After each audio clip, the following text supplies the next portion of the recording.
자, 그렇다면 그 당시 왜 항저우의 이런 전자상거래 라이브 방송 산업은 왜 이렇게 철저하게 두들겨 맞았을까?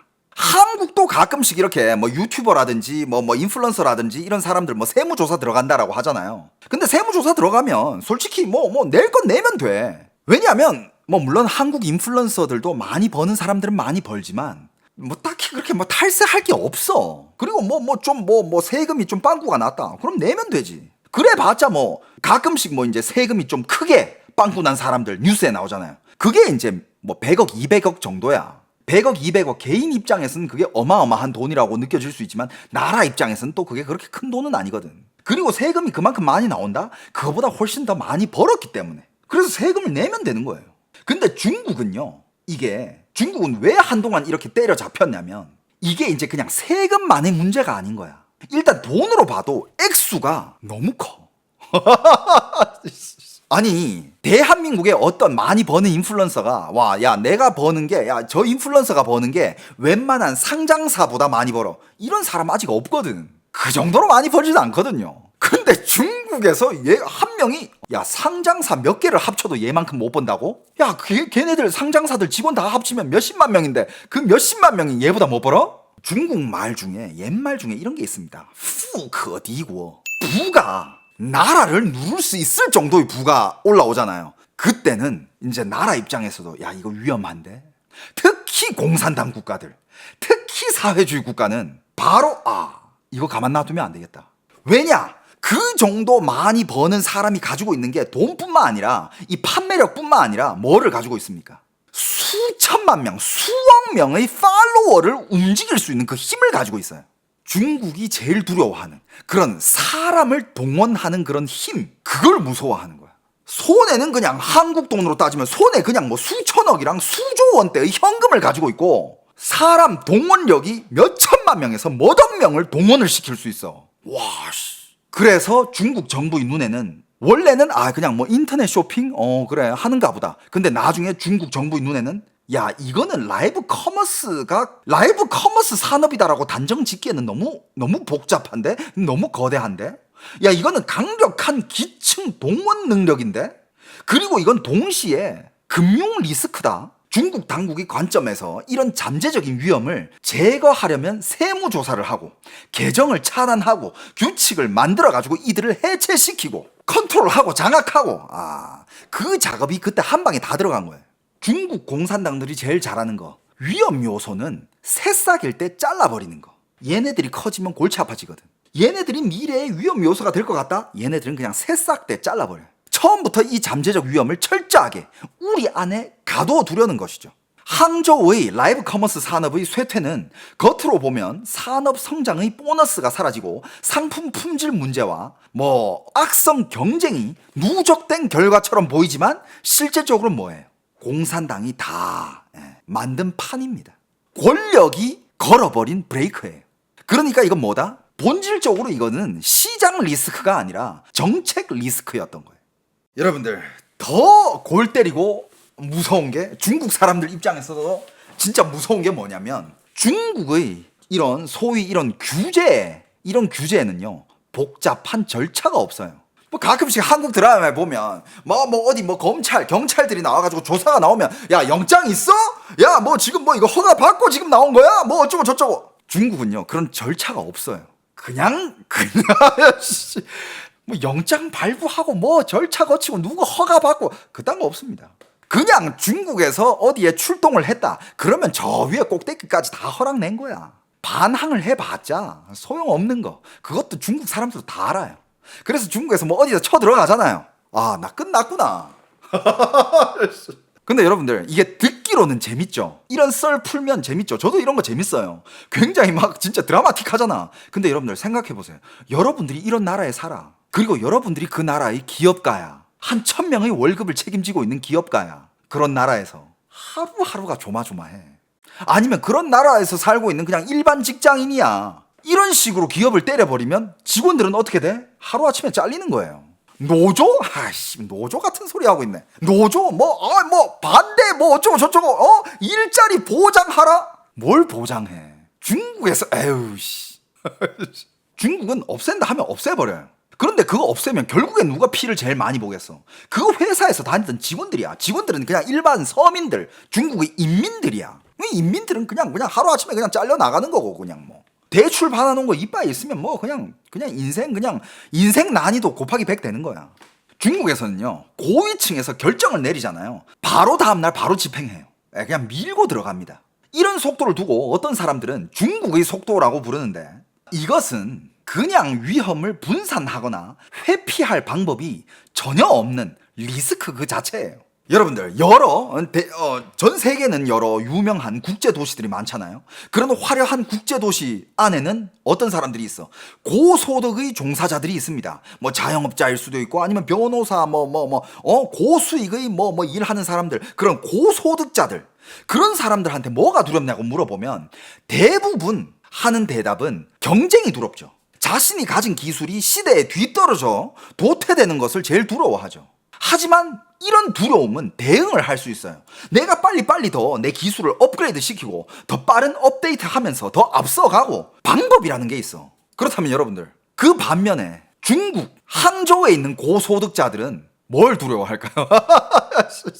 그들이 두려워하는 것은, 그건 항저우의 고소득자들 뿐만 아니라 온 중국에 살고 있는 고소득자들, 부자들, 이런 사람들은 뭘 두려워하느냐? 눈에는 보이지도 않고 손으로 만질 수도 없으며 예측조차 할 수 없는 그런 무언가를 두려워해야 돼요. 그게 중국인들이 삶이야. 북한도 마찬가지겠지, 그지? 뭔지도 몰라. 예를 들어서 그냥 자유민주주의 국가에서 그런 나라에서 이런 자유 경제를 지향하는 그런 나라에서 사는 사람들, 거기서 이제 고소득자들, 사업하는 사람들, 두려운 거는 말 그대로 도태되는 거예요. 그건 말 그대로 경쟁에서 졌다라는 뜻이거든. 하지만 경쟁은 얼마든지 할 수 있는 거고 방법이 있어요. 그런 두려움은 대응을 할 수 있는 거고 규칙이 명확합니다. 그런데 중국 정부에서 주는 이런 리스크는 어떻게 대응할 건데? 말 그대로 눈에 보이지도 않고 손으로 만질 수도 없으며 예측조차도 할 수 없는 그 무언가가 좀 더 구체적으로 얘기하면 뭐죠? 변덕스러운 권력이죠. 그리고 전 세계적으로 봤을 때 모든 나라든지 아니면 모든 도시들을, 그 중에서도 국제 도시들, 정말 앞서가는 그런 도시들을 보면 도시들에도 항상 사계절이 있어요. 사계절이 진짜 계절을 얘기하는 게 아니라 말 그대로 경제 상황이라든지 호황, 불황 이런 게 있어요.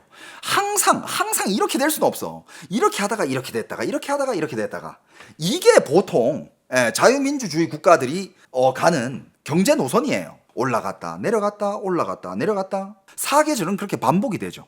시장도 마찬가지예요. 하지만 항저우의 이런 기술 산업의 쇠퇴는 계절적인 겨울을 맞닥뜨린 게 아니라 지질학적인 산사태에 가깝죠. 산사태가 한번 지나간 뒤에는 지형 자체가 바뀌어요. 회복이 불가능합니다. 과거 모습으로 돌아갈 수가 없어요. 항저우에서 일어난 거는 도시의 사계절을 겪고 있는 게 아니라 산사태예요. 끝났어. 변했어. 지형은 이미 궤도가 바뀌었어. 사계절 없어. 물론 나중에 또 올라올 수도 있겠죠. 근데 그거는 자연적인 순리가 아니라 공산당 마음에 들었을 때, 시진핑이 항저우 한번 올리자 이럴 때나 올라올 수 있는 거지. 그게 아닌 이상은 자연적인 순리, 경제의 원리 이런 걸로 다시 올라올 수는 없다 이거지. 대비할 수도 없는 재난. 맞습니다. 자, 그리고 한 도시의 경제 상황을 보려면 오피스 빌딩의 공실률과 임대료를 살펴봐야 됩니다. 그죠? 왜냐하면 기업은 합리적으로 움직이거든요. 얼마나 많은 공간과 인력이 필요한지 계산하기 때문에 필요 없는 사무실 임대료를 낭비하지 않습니다. 2024년 항저우 핵심 상업지구 오피스 빌딩의 공실률은 25%였습니다. 전년 대비 1%가 또 상승한 거예요. 말 그대로 4채 중에 한 채가 비어 있어요. 그런데 임대료도 계속 하락을 하고 있습니다. 연말 기준 월 평균 임대료는 제곱미터당 한국 돈으로 약 21,000원. 근데 이게 이미 약 10% 하락을 한 가격이에요. 경제적으로 건강한 도시라면 핵심 상업지구 오피스 빌딩의 공실률은 약 10%에서 15% 사이여야 됩니다. 하지만 지금 항저우는 25%예요. 그리고 2023년 항저우 오피스 시장은 역사상 처음으로 연간 순 흡수 면적이 마이너스를 기록했습니다. 그러니까 들어오는 사람보다 나가는 사람이 많다 이거예요. 새로 임대한 사무실 면적보다 기존 기업들이 계약을 해지하고 빠져나간 면적이 더 크다는 뜻입니다. 항저우의 상업용 부동산 임대 시장이 축소되고 있다는 그런 의미죠. 기업들이 직원을 해고하고 있거나 비용을 절약하기 위해 더 작은 공간에 직원들을 몰아넣고 있다는 그런 뜻입니다. 자, 그렇다면 한번 보겠습니다. 인터넷 대기업의 해고와 임금 삭감, 그리고 라이브 커머스 산업의 쇠퇴, 항저우에서 부자를 만들어내던 이 두 개의 엔진이 동시에 꺼졌습니다. 그 충격을 가장 직접적으로 받는 사람들이 아까도 얘기했지만 항저우에서 이제 떠돌이 삶을 살고 있는 사람들, 항표라고 불리는 그런 사람들이죠. 항저우에 있는 사람, 원래부터 항저우가 고향인 사람들이 아니라 항저우에 꿈을 품고 항저우로 몰려 들어왔는데 항저우에 왔더니 피바람이 불고 있고 기업과 이런 곳에 다들 막 축소되고 있지. 그러니까 갑자기 일이 붕 떠지거나 하지만 잘하고 있던 일에서 잘리거나 혹은 감봉이 왕창 됐거나 이런 사람들, 처지가 옛날보다 안 좋아진 사람들, 이런 사람들을 항표라고 하죠. 이런 항저우의 디지털 핵심 산업이 직접 고용한 인구만 해도 약 50만 명에 달합니다.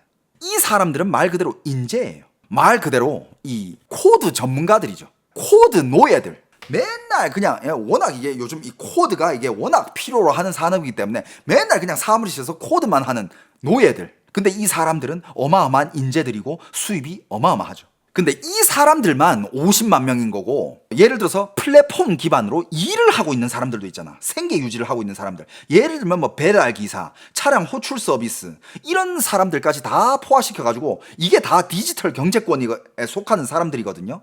이걸 다 포함시키면 규모는 훨씬 더 커지죠. 수백만 명에 달할 수도 있습니다. 이게 여러분들 항저우의 상주 인구의 3분의 1을 차지하는 인구예요. 그런데 이렇게 거대한 인구 집단 전체가 공경에 빠져들었는데 항저우라는 이 도시가 어떻게 내리막길을 면할 수 있겠습니까? 추락하는 거예요. 더욱더 이 사람들을 스트레스 받게 만드는 것은 뭡니까? 한번 이 급이 올라갔던 도시는 이 도시의 많은 것들은 떨어지기가 또 힘들어요. 그 중에 제일 큰 게 생활비. 이 도시의 생활비는 내려가지를 않습니다. 예를 들어서 중국이 또 발표한 거시경제 지표만 보면 항저우는 여전히 나쁘지 않아요. 2025년 항저우 도시 주민의 1인당 가처분 소득은 3.9%가 증가했다고 나옵니다. 하지만 여기 1인당이라는 단어가 등장할 때는 반드시 주의해야 할 게 있어요. 그 안에는 수많은 통계적 함정이 숨어 있습니다. 중국 국가통계국이 2026년 5월 발표한 최신 자료에 따르면 전국 민간 기업 근로자의 평균 연봉은 비민간 부문 근로자 평균 연봉의 55.3%에 불과했습니다. 비민간 부문 근로자는 누구냐? 당연히 정부기관과 공공기관, 국유기업에서 일하는 사람들을 의미합니다.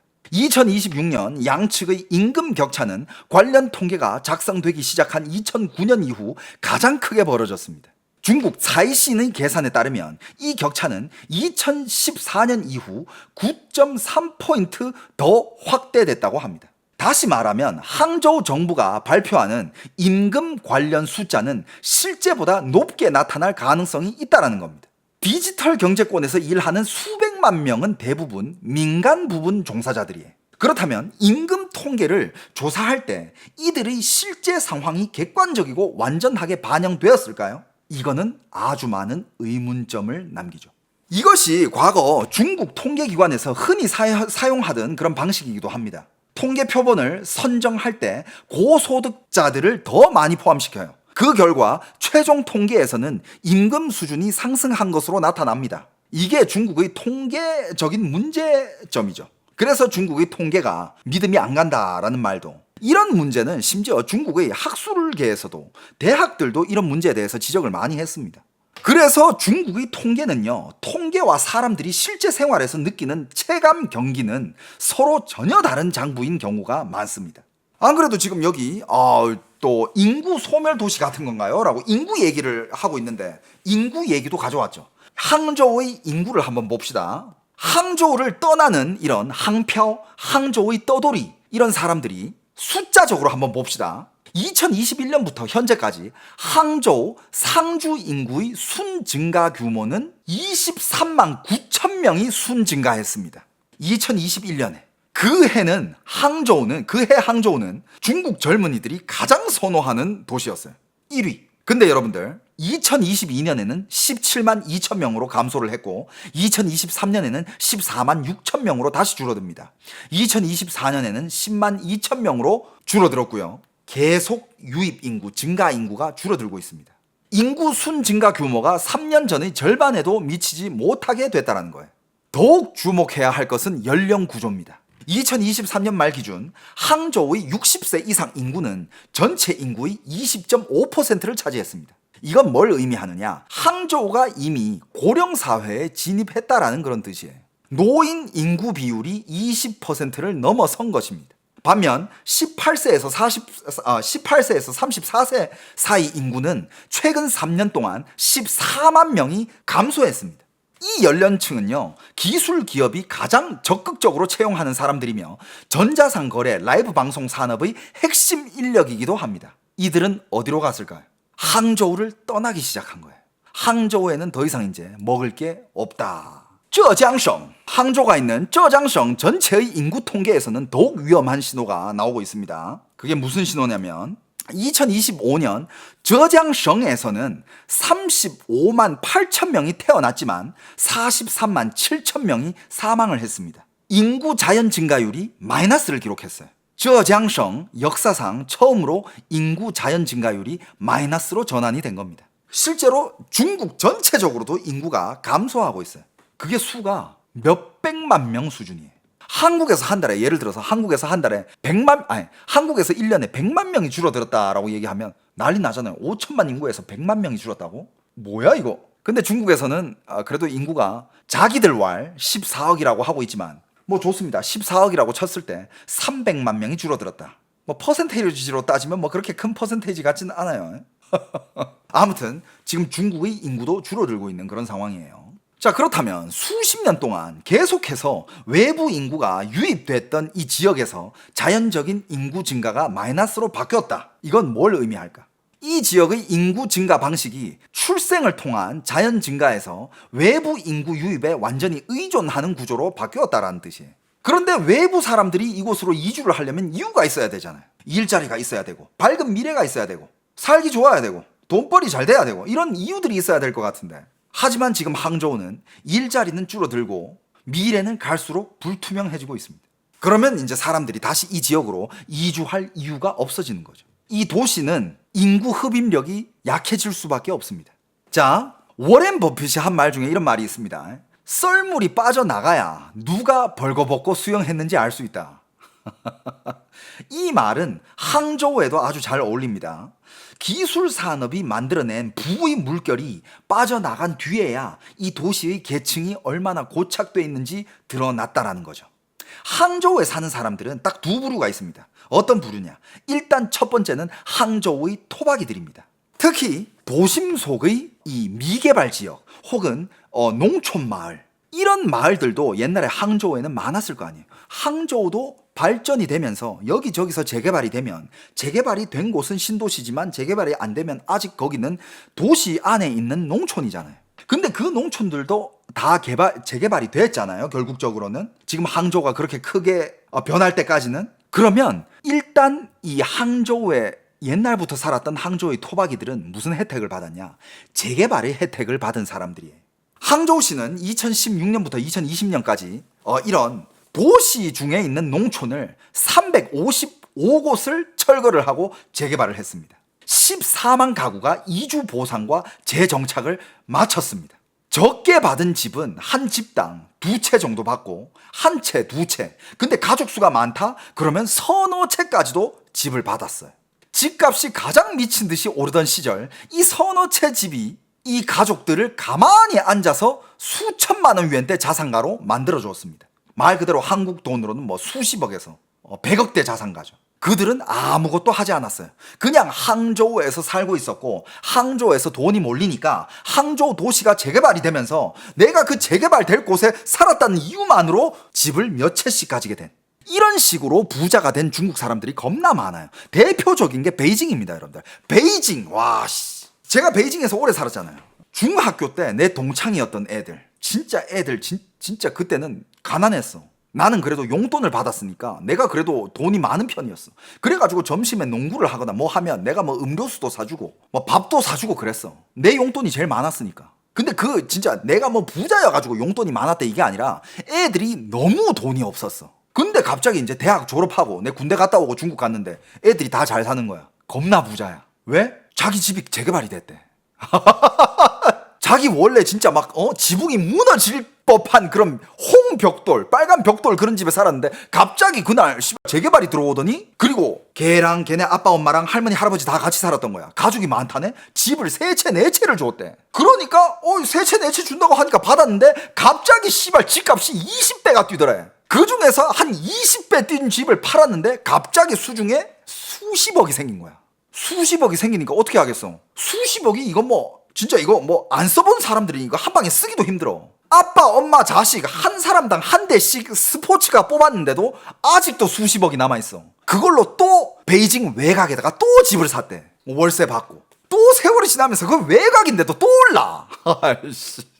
아무튼 이런 부자들이 중국에 개 많아요. 이런 부자들이 중국에 개 많습니다. 이런 사람들은 말 그대로 아무것도 안 하고 그냥 그 도시에 살았다는 이유만으로 그냥 말 그대로 자고 일어나 보니까 부자가 돼 있었던 거야. 애들 일도 안 해. 맨날 여행 다니고. 그리고 대부분 그렇게 벼락 부자가 된 친구들은 뭐 캐나다 이민 가고 뭐 여기저기 다 나갔어. 자산 다 빼돌리고. 그런 부자를 부르는 용어가 있지 않나요? 중국에서 그런 애들을 빠오파후라고 불러요. 그냥 폭발부호. 그냥 부가 폭발했어. 그냥 가만히 있었는데.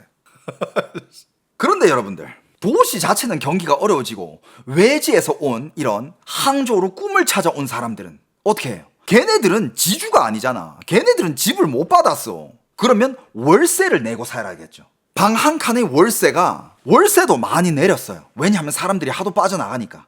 월세가 예를 들면 원래는 뭐 한 70만 원 정도였는데 월세가 뭐 한 60만 원, 50만 원까지도 이렇게 줄어들고 집주인들도 집이 안 나가고 사람들이 힘들어하는 거 아니까 또 내려주는 집도 있어요. 시세에 따라서 또 월세 내려줘야지. 하지만 그래도 거기에 서너 채 집이 있는 애들은 월 뭐 몇백만 원씩 수익이 들어와. 임대 수익이. 그들은 하루 생활이 뭡니까? 일도 안 해. 여전히 그냥 항저우에서 낮에 그냥 느긋하게 일어나가지고 아침에 기지개 한 번 펴고 밥 딱 먹고 오후 되면 항저우 거기 서호 있잖아. 시후 서호 근처에 딱 가가지고 찻집 가서 자리 잡고 스마트폰 딱 스크롤 하면서 차 한잔 마셔. 차 한잔 마시다가 친구들 불러. 친구들 딱 와가지고 뭐 수다 떨다가 같이 또 저녁 먹으러 가고 저녁 먹고 나면 또 딱히 할 게 없어. 뭐 노래방을 가고 KTV 갔다가 아니면 뭐 오랜만에 우리 마작 한 판 칠까? 그냥 마작 딱딱딱 마작 치면서 그러다가 오늘 재밌었어 하고 집에 가서 디비 자고 그 다음날 또 뜩 일어나가지고 또 뭐 일도 안 해. 그렇게 딱 그렇게 살아도 그냥 월에 막 수백만 원씩 계속 꽂히니까 실물 자산들이 이들의 삶을 떠받치고 있는 이게 항저우에서 살고 있는 일종의 사람들이고 두 번째 부류는 바로 오늘 우리가 계속 얘기하고 있는 항저우의 떠돌이들. 지방에서 항저우로 들어가가지고 야 항저우가 그렇게 돈이 몰리고 일자리가 많다며 나도 여기서 꿈을 이뤄보겠다 하고 들어갔는데 갑자기 항저우가 몰락하더니 사람들도 갑자기 떠돌이가 됐어. 이들은 심지어 학력도 높고 기술도 알고 있어. 왜냐하면 그런 학력이 높고 기술이 있는 사람들만 그 항저우에서 그런 테크 기업에서 데려갔었잖아. 근데 갑자기 들어오니까 잘린 애들은 잘리고 몇 년 일도 못했는데 감봉되고 그들은 원래 항저우로 와가지고 항저우의 미래과학성이나 뭐 올림픽 스포츠센터 주변의 고급 오피스텔 빌딩 이런데 다 이제 뭐 대기업들이 있는 곳이죠. 그런데도 출퇴근을 합니다. 손에는 뭐 잘 나갈 때는 스타벅스 딱 쥐고 애플 노트북 딱 끼고 겉으로 보면 굉장히 화려해 보여. 불과 몇 년 전까지만 해도 이들에게 무슨 이름이 붙었냐? 이들을 뭘로 불렀냐면 중국의 신중산층이라고 불렀습니다.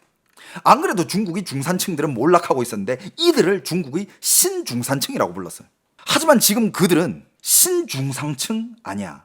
이들은 그냥 금융의 노예가 됐죠. 신중산층? No. 금융의 노예라고 부르는 게 맞아요. 왜 그러느냐? 한번 들어보세요. 그러니까 예를 들면 옛날에 노예 시대에는 노예들은 노동을 제공하고 지주한테서 뭐 이렇게 뭐 받아가지고 이제 그 주인들 밑에서 이렇게 겨우겨우 이제 살아갔던 게 그게 노예의 삶이잖아.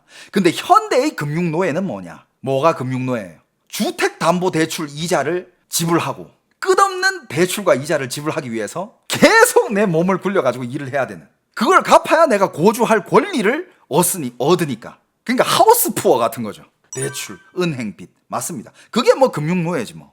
요즘 사람들 우리 뭐 까놓고 얘기해보자. 뭐 금융노예라는 말이 좀 거북하긴 하지만 우리 다 금융노예야. 맞잖아요. 요즘 대출 없는 사람들이 어디 있어. 근데 그 대출 갚기 위해서는 출퇴근을 해야 돼. 돈을 벌어야 돼. 돈 안 벌면 나 다음 달 이자 원금 내 빚 어떻게 갚아. 그래가지고 하기 싫어도 일을 해야 되고.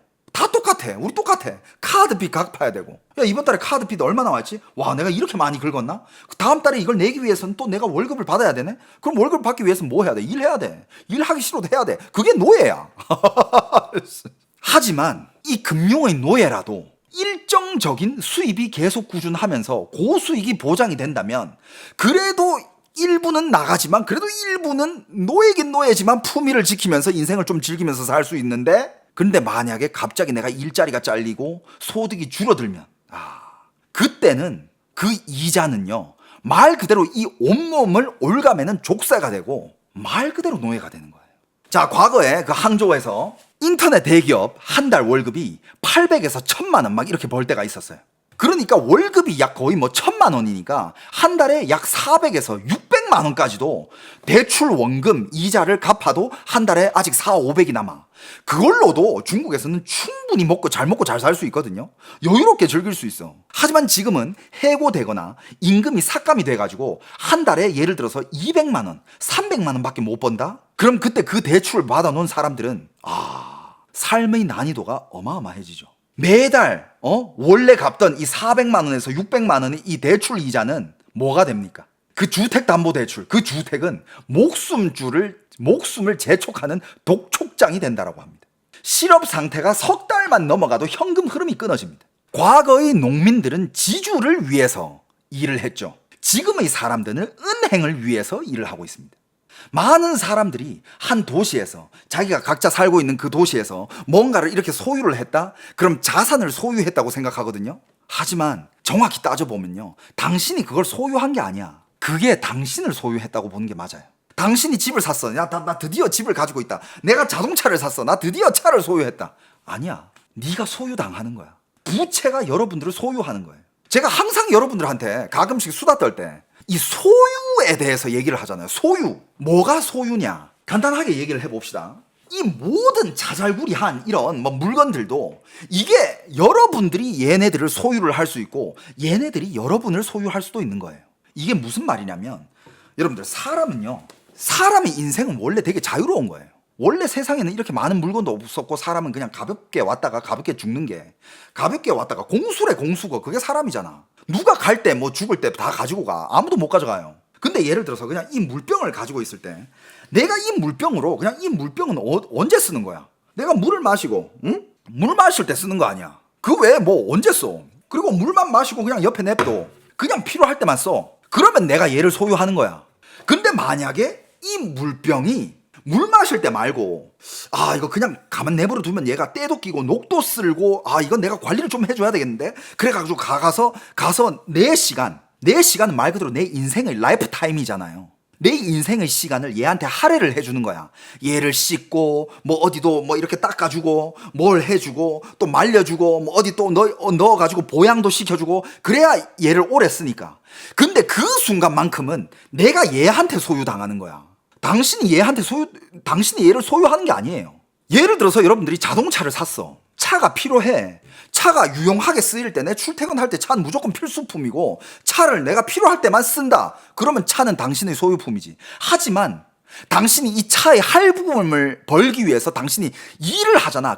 그때는 당신이 소유를 당하는 거야. 그리고 이 차를 유지하기 위해서 가서 세차도 해야 되고 어디 뭐 기름칠도 해줘야 되고 뭐 엔진 오일 갈아줘야 되고 워셔액도 넣어줘야 되고 정기적으로 검사를 받고 보험도 내야 되고, 그럴 때는 당신이 이 차의 소유를 당하는 거예요. 당신이 소유물이 되는 거야. 그때만큼은. 집도 마찬가지야. 집이 당신이 살 때는 좋지. 당신이 누워서 잘 때 여기 내 집이다 좋지. 근데 그 다음날 눈 떴어. 갑자기 내가 아파. 병이 걸렸어. 오늘 너무 아파. 오늘 쉬어야 돼. 사람이 아프면 쉬어야 되잖아. 그런데 하지만 다음 달에 이거 주택담보대출 이자 내야 되는데 나 오늘 빠지면 안 되는데 일을 나가야 돼. 그때는요 당신이 노예예요. 뭐 말인지 알겠어요? 잘 한번 생각해 보세요. 당신이 과연 당신의 인생을 얼마나 소유하고 있는지, 당신이 인생 중에 얼마나 많은 시간을 당신만을 위해서 쓰고 있는지 한번 생각을 해보세요. 이게 제가 생각하는 소유론이에요. 옷을 샀어. 나 옷이 너무 많아. 옷 좋아해. 옷을 많이 샀어. 연예인들 집에 보면 옷이 너무 많잖아요. 여러분들 브라이언 알죠? Fly to the Sky 브라이언. 유튜브 보면 집도 저쪽 평택에다가 진짜 궁궐같이 지어놓고 옷도 많고 집안에 진짜 풀 소유야. 모든 게 다 있어. 수영장까지 있어. 거기서 브라이언이 온전히 막 이렇게 막 즐기고 밥도 먹고 뭐 할 거 다 하고 막 이렇게 그냥 살면 자기 소유겠지만, 하지만 브라이언 그 소유하고 있는 그 수영장만 봐도 그 수영장을 위해서 그 수영장 청소도 해야 되지, 관리를 해야 될 거 아니야. 그 큰 집 누가 다 관리해? 관리하려면 자기가 직접 관리하든 아니면 그 관리를 위해서 누구 불러야 될 거 아니야. 사람이 와서 관리를 해줘야 될 거 아니야. 자기의 인생 시간을 쓰든가 아니면 자기 돈을 내가지고 그거를 관리를 해야 될 거 아니야. 그럼 자기 인생을 쓰면서 그걸 관리를 하면 자기는 그 집에 소유당한 노예일 뿐이야. 그렇다면 내가 돈을 쓰면 돈 써가지고 사람들 불러가지고 관리하면 되지. 그러면 브라이언은 그 돈을 벌기 위해서 또 시간을 써야 될 거 아니야. 그것도 집에 소유당하는 거지. 내가 그 집을 소유하는 게 아니에요. 그러니까 그분 청소 엄청 하시잖아. 물론 그분의 또 인생 철학이 있겠지. 근데 내 입장에서 생각하는 거예요. 예를 들어서 청소를 하면서 막 인생의 무한한 성취감을 느껴. 청소 자체가 자기 삶이야. 그러면 청소는 말 그대로 자기 인생을 한 부분이 되는 거잖아. 근데 어떤 사람이 청소가 자기 인생의 한 부분이야. 마지못해서 하는 거지. 그러면 마지못해서 할 때는 내가 거기 소유당하는 거야. 왜 청소를 해? 집을 깨끗하게 유지하기 위해서. 그 집을 keep clean 하기 위해서. 그러면 내 시간을 써가지고 청소를 해야 되잖아. 그때는 내가 소유당하는 거지 내 소유가 아니야. 뭐 예를 들면 또 연예인들 집에 가보면 물건이 진짜 많아. 다들 소유욕이 강해. 쌈디라든지 천정명 씨 나 혼자 산다 거기 보면 집 공개들 많이 하잖아요. 근데 집에 가면 옷부터 시작해가지고 액세서리, 신발, 구두. 천정명 씨는 또 구두를 되게 좋아하더라. 근데 여러분들 저도 구두를 좋아해가지고 그런 말 가죽 구두를 한 3개 정도 소유하고 있어요. 근데 그거를 막 한 몇십 개를 소유하고 있어. 근데 그거 정기적으로 기름칠 해주고 뿔 같은 거 이걸로 주름도 펴주고 그거 시간 진짜 오래 걸려. 근데 그걸 안 해주면 또 그 구두는 오래 못 신어. 그래가지고 내 시간을 써가지고 그 신발을 앞에 딱 놔두고 기름칠 해주면서 그거 한 대 반나절이 훅 날아갑니다. 그거는 과연 내가 이 신발을 소유하고 있는 걸까? 아니면 이 신발이 나를 소유하고 있는 걸까? 저는 이런 생각을 하면서 저는 이제 진짜 물욕이 많이 없어졌어요. 저도 어릴 때 한동안 이런 저런 것들을 소유하고 싶었지. 사람들은 다 그런 시기를 겪어요. 조금 이제 돈을 만지기 시작하면 돈이 이제 좀 벌고 여유가 생기니까 나 저거 가지고 싶었는데 저것도 사볼까? 이것도 사볼까? 그러다가 이런 거 저런 걸 사게 돼. 근데 물건이 많아지면 많아질수록 그 물건들에 내가 쓰는 시간들도 많아지니까 정작 내 시간이 줄어들어. 그걸 느끼면서 저도 아주 옛날에 어릴 때부터 사놓은 신발도 많잖아요. 저 지금 저거 관리도 안 해요. 건드려 보지도 않아. 그냥 신을 때만 딴 신고 벗어나. 그리고 저러다가 낡잖아요. 그냥 버려요. 새 것도 안 사 이제. 새 거를 사면 또 내가 소유당하니까. 부자들은 구두 관리사가 따로 있다고요? 그러니까 그런 사람들은 이 세계에 몇 명 되냐고. 구두 관리사 끼고 있는 사람이 이 세상에 한 10,000명 중에 1명 될까? 100만 명 중에 1명 될까? 대부분의 인간들은 그냥 그만하게 살아요. 그러니까 그때 마시는 차는 확실히 소유하고 있다고요? 차는 내가 잘 먹으니까? 그런데 여러분들 그것도 아니야. 차를 제가 되게 좋아하잖아요. 마시는 차. 그래가지고 차를 많이 샀어요. 근데 여러분들 한 사람이 마실 수 있는 차의 양은 정해져 있어요. 한 사람이 신을 수 있는 신발의 양도 정해져 있듯이 한 사람은 신발이 많아봤자 발은 2개야. 너 하루에 신는 신발 딱 그냥 2컬레야. 차도 여러분들 저 차 많잖아요. 차는 유통기한이라는 게 있어. 그래가지고 유통기한을 보면 살짝 나도 쪼들릴 때가 있어. 이거 이 안에 마셔야 되겠는데? 그럼 가끔씩은 딱히 차를 마시고 싶지 않은데 이거 유통기한 다 돼가니까 이거 빨리 마시자 하고 마실 때가 있어. 그럼 그때는 차를 마시면서도 내가 이 차를 소유하는 건가? 아니면 이 차가 나를 소유하는 거야? 라는 아주 기분 언짢은 생각이 들어요. 그래가지고 여러분들 차도 적당히 소유해야 돼. 뭐든지 적당히 가지고 있어야 돼. 적당히 가지고 있어야 내가 필요한 것만 가지고 있어야 내가 필요할 때만 얘를 써야 내가 얘를 소유하는 거지. 필요도 없는 거를 막 쌓아놓고 가지고 있다? 그러면 내가 얘를 소유하는 게 아니라 얘가 나를 소유하는 거예요. 그 연예인들 막 집에 보니까 막 액세서리, 모자, 신발 막 이런 거 쌓아두더만. 너무 많이 쌓아두어가지고 자기가 발 디딜 틈이 없어. 그건 네 집이야? 아니면 옷집이야? 그러면서 집에서 막 요렇게 피해 다녀. 집은 겁나 큰데 온 바닥에 막 그 신발이랑 액세서리랑 뭐 자기가 수집하는 뭐 운동화 뭐 가득 차 있어. 막 뭐 여자 연예인들, 유명한 연예인들 가면 일단 집이 커요. 근데 집안에 보면 일단 뭐 주방 식기부터, 야, 입은 한 개인데 차 마시는 뭐 물 마시는 컵이 막 한 100개야. 밥그릇이 무슨 브랜드별로 쫙 깔려 있고, 냄비도 막 야, 저거 1년에 한 번 쓸까 말까야, 내가 봤을 때는. 근데 그런 게 막 다 있어. 근데 여러분들, 냄비나 그릇 뭐 이런 것도 안 쓰면 녹슬어요. 그러면 이 비싼 냄비를 녹 안 쓸기 위해서 가끔씩 꺼내가지고 기름칠을 해줘야 된단 말이야. 보양해야 된단 말이야. 근데 그런 물건이 많으면 하루에 물건 한 개를 보양해도 1년에 365개밖에 보양을 못해. 근데 그런 사람들이 소유하고 있는 물건 다 합쳐보면, 그 아이템들 다 합쳐보면 1000단위야. 몇천 개야. 와, 자기 삶이 있나? 근데 만약에 그 사람이, 나는 얘네들을 완벽하게 소유하는 거야, 난 얘네들을 위해서 내 시간을 할애하지 않아, 그러면 소유하는 거야. 하지만 빨리 버리게 되겠지. 빨리 녹이 쓸고. 그건 또 뭐 한 짓이야. 열심히 피땀 흘려가지고 벌어온 돈을 딱 샀는데 그 금방금방 버리고, 녹 쓸고, 낡아버리고, 티셔츠는 누렇게 낡아버리고 뭐. 그러니까 결과적으로는 그게 이제 그냥 다 소유하면 소유할수록 노예가 되는. 근데 수입이 좀 많다, 여유롭다, 말 그대로 이 항저우로 다시 돌아오자면, 말이 길었는데, 항저우라는 이 도시에서 그래도 수입이 많았을 때는 이 주택담보대출에 대한 이자와 원금을 갚고 나서도 내 삶을 돌볼 돈이 있었어. 근데 지금 항저우는 감봉이 되고 일자리에서 잘리고 할 일이 없어지니까 이 주택담보대출을 갚고 나면, 심지어 갚을 돈이 부족한 사람도 있고, 갚고 나면 내 생활을 할 게 없어. 내가 굶어 죽어야 돼. 그러면 과연 이 집이 나를 소유한 걸까? 아니면 내가 이 집을 소유하는 걸까? 그건 답 나왔죠. 집노예야. 은행이 너를 소유하는 거지. 나라가 너를 소유하는 거고, 은행이 너를 소유하는 거고. 너는 이 나라가 돌아가기 위한 그냥 한 바퀴일 뿐이야. 그게 노예지, 노예. 그래서 여러분들, 그 노예가 되면 결국은 어떻게 해요? 사람은 답답해지고 숨을 쉬고 싶어 하지. 난 내 인생을 되찾고 싶다. 아까 우리가 이 이야기 시작할 때 등장했던 그 후난성 출신의 그 젊은이, 아직 기억하시죠? 9억에 집 사가지고 5억에 내놨는데도 안 팔리는. 9억에 집을 샀는데 5억 7천에 내놨네. 그래도 물어보는 사람이 없었던. 5억 7천 맞나? 5억 9천에 내놨네. 그러니까 9억에 샀다가 6억에 내놨는데 안 팔려. 항저우는 지금 그런 상황이야. 옛날에 잘 나가던 시절에 9억짜리 집을 샀는데 지금 거기 일자리도 없고 사람들 다 빠져나가니까 부동산도 폭락이 왔죠. 그래가지고 집을 팔라고, 더 이상 주담대 낼 돈이 없으니까, 그래서 집을 팔라고 내놨어. 6억에 내놨어. 9억에 샀는데 물어보는 사람이 없어. 그 젊은이 나중에 어떻게 됐을까요, 여러분들? 그 뒷이야기가 있습니다.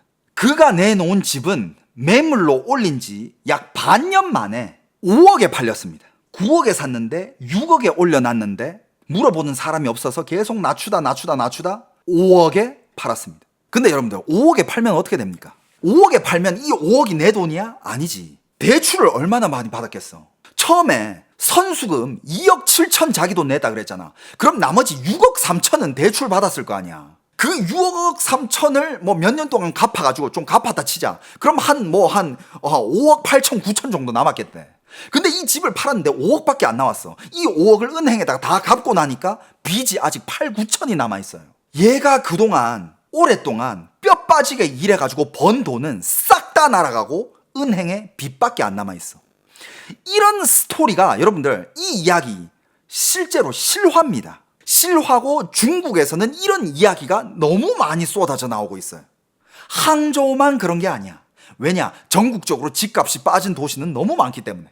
이 사람도 자기의 경험을 이렇게 글에 온라인에 올린 사람인데 딱 한마디 했어요. 그렇게 큰 손해를 보고 집을 판 그날에 울지는 않았대. 울지는 않고 그냥 마지막으로 항저우 시후 앞에 가서 그냥 멍 때리고 앉아 있었대. 항저우의 그 서호 앞에서 그냥 그 강을 보면서, 호수를 보면서 그냥 멍 때리고 앉아 있다가 그날 저녁에 기차를 타고 고향으로 돌아갔다고 합니다. 자기 고향인 후난성으로 다시 돌아갔다고 해요. 2018년에 처음으로 항저우에 가가지고 이 세월 동안, 거의 7, 8년의 세월이 지났잖아요. 7, 8년 동안 정말 열심히 싸우고 열심히 살았는데 마지막 남은 거는 빚과 그 다음에 아무것도 남지 않은 일자리와 집으로 돌아갈 수밖에 없는 자기의 처지. 이게 지금 중국의 정말 수많은 사람들의 스토리와 아주 흡사한 스토리예요. 실제로 이 스토리는 진짜 스토리로 올라왔고 이런 거에 공감하는 사람들이 너무 많아. 왜? 자기 처지도 이거랑 똑같으니까. 오늘 제가 가져온 중국 항저우 도시에서 일어나고 있는 일들, 그리고 항저우 도시의 흥망성쇠에 대해서 한번 얘기를 해보았습니다. 어떻게 여러분들 재밌게 보셨습니까? 오늘 스토리 뭐 거의 다큐멘터리 한 편 아니에요? 이후로도 여러분들 뭐 살 때 있잖아. 내가 얘를 소유하게 될지 얘가 나를 소유하게 될지 잘 생각하고 사요. 그 생각만 해도 충동 구매는 없어질 거야. 저도 항저우 관련된 자료를 검색하면서 되게 재밌었어요. 재밌었으면서 마지막에 그 소유라는 문제가 나왔을 때 저도 막 이런 문제에 대해서 가끔씩 이렇게 깊이 생각할 때가 있거든요. 그래가지고 많은 생각을 하면서 뭐 이렇게 저렇게 적어봤는데 여러분들이 재밌게 봐주셨으니 다행입니다.